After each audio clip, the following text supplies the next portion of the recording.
guys, and welcome back to another video. So I've got 10 plyometric exercises for you today to improve your explosive speed. And the best thing about these exercises, you don't need any equipment or much room whatsoever, so you can do these at home, at an open pitch, wherever you like, and you can still improve your running speed, your change of direction, your jumping power, all of those movements in a match that require explosive power. So we've got 10 in total. Let's get into the first exercise.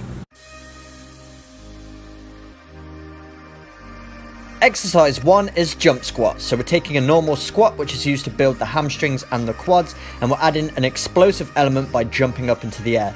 And as you can see, I'm cushioning my landing by bending the knees, and I'm putting my hands on my shoulders just to take away the momentum of my arms, which would usually use when jumping. Taking away this momentum puts even more stress on the legs, so you're building even more explosiveness, and also forces you to engage the core.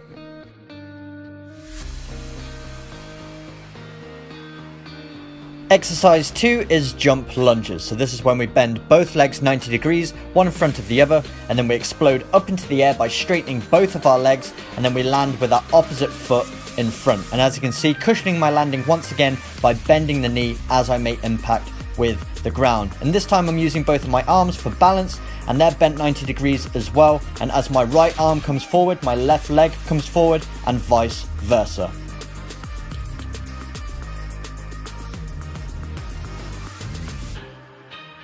Exercise 3 is lateral bounds. So this time we're working one leg at a time, bounding from side to side. So all our weight is going on a single leg. So really having to engage those hamstrings, quads and calves. And then our core has to be engaged as well to balance. And we're using those arms as well. So this exercise is really going to improve your change of direction, making you more explosive off the mark because you're loading one leg. So when you change directions, all the weight goes on one side. So we're replicating that in this exercise. So if you do this often, you're going to see yourself change the direction a lot quicker. Number 4 is a skip. So we're on our toes bouncing, and then we're driving one knee up at a time. And as we drive one knee up, the opposite arm drives out in front as well. So this is working on those lower legs. As we hop on the spot, you're going to feel it burning your calves, but also engaging those hip flexors, which are really important for explosive speed.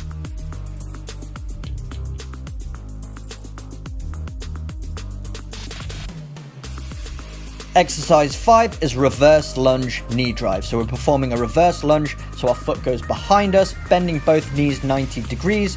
And then as we push up, we also drive our knee of our opposite leg into the air as well. So we're working all of those leg muscles, but also the hip flexors as well. And as you can see, driving the opposite arm with the opposite knee as I'm driving upwards. This is a really tiring one. I like to do 5 on each side and then 3 sets all together.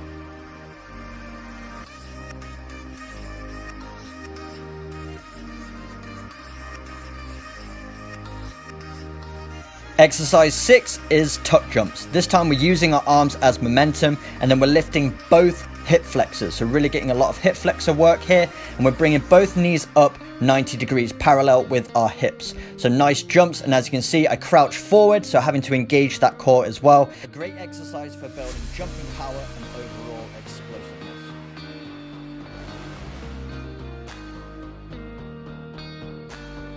Exercise 7 is high knees. So this is a great exercise for working on not only developing your running technique, but it will increase your running speed if you do this consistently, because you're forcing yourself to synchronize those arm and knee movements. So as you can see, as my left arm drives, my right knee drives, and vice versa. And if you work on this, it's going to make your running technique a lot more efficient, a lot more explosive, and overall increase your running speed.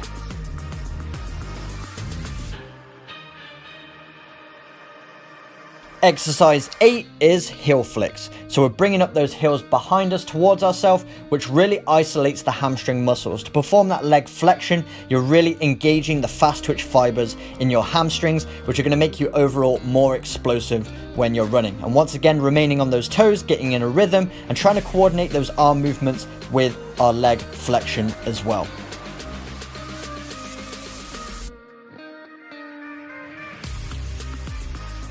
Exercise 9 is kneeling jumps. So we're starting in a kneeling position, then swinging our arms through and using that momentum to jump up off of our knees and land onto our feet. Really forcing you to engage those hip flexors. They have to be really explosive to be able to swing those legs up and engaging that core as much as possible. The combination of your hip flexors and your core should be enough to give you that momentum and power to jump back onto your feet. Really good movement for developing your explosive capabilities. Might take a little bit of practice to get this one, but when you do, you're going to see a huge translation into your performance on the pitch, in your running speed, your jumping power, and all of those movements that require maximal force in a short period of time.